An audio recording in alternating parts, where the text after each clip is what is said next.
A group of police officers in St. Louis are being held accountable for the recent assault against a protester.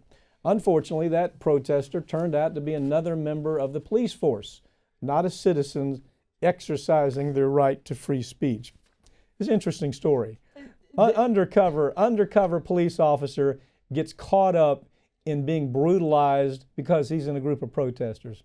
You know, I want to have sympathy for the officer that got the hell beaten out of him, but at the same time I don't, because when you look at why the protests were happening in the first place. So let's go to the beginning of all of this that the story didn't mention here. Is this was a protest from the 2011 shooting of Anthony Lamar Smith, a black man shot by a police officer, wasn't armed, was complying, did everything right. Officer still killed him. Right. When the officer was acquitted, that's when these protests erupted. So the police force says, okay, you know what? Let's get some of these people too.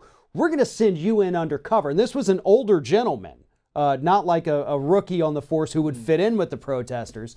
So they send him there, and then suddenly the actual police show up to break up protests. This undercover officer didn't want to blow his cover, so he complied with everything the officers told him to do. They still actually laid down on the ground. Yeah. And while he's on the ground, they said, well, that's perfect. They started beating him, kicking him with their batons. Yeah. They kicked him. They broke his cell phone so there would be no evidence, video evidence, photo evidence, nothing. Well, okay, so look, and then the rest of the story is they lied. Here's these police officers, 4 of them, a couple of them lied on grand jury. In grand jury investigation saying, what? Wait a second, man, this doesn't sound like this is appropriate police conduct. Now, had the police officer on the ground, who, by the way, was undercover. You understand why he was undercover. He's undercover because he wants to figure out who are all these people in this protest group. So he's undercover. He gets pulled into it. Had he not been pulled into it, nobody would have even talked about this. I mean, it was just another dirtbag protester, gets beat up in the way they see the world. Exactly, and it would have been the word of the officers versus the word of the protester.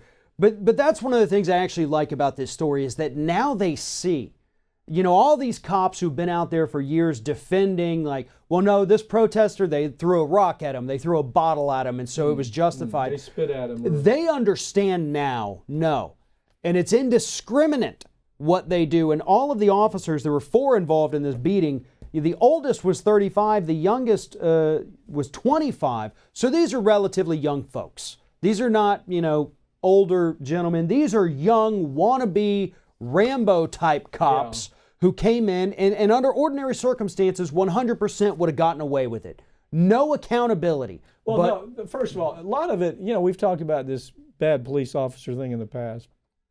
Bad training, the bad recruiting. Right. They did it. If you take a look at the studies, a lot of these police officers, they're people who sat on the bench on a football team for high school, got a junior college degree, and all of a sudden they're Rambo and they're Clint Eastwood, and they want to show up on the police force. And there's something about that. The first thing they do is shave their head and grow a goatee, or it's that whole Bruce Willis kind of look. And so, but that for some reason has become the posture. It's become the norm in recruiting police officers. And there's some great police officers out there. I don't say this, I don't want to paint with a big brush. But when you see a story like this and you really then micromanage the story and say, well, okay, where'd they come from? What's their background? How much training did they have? It's always a disappointment.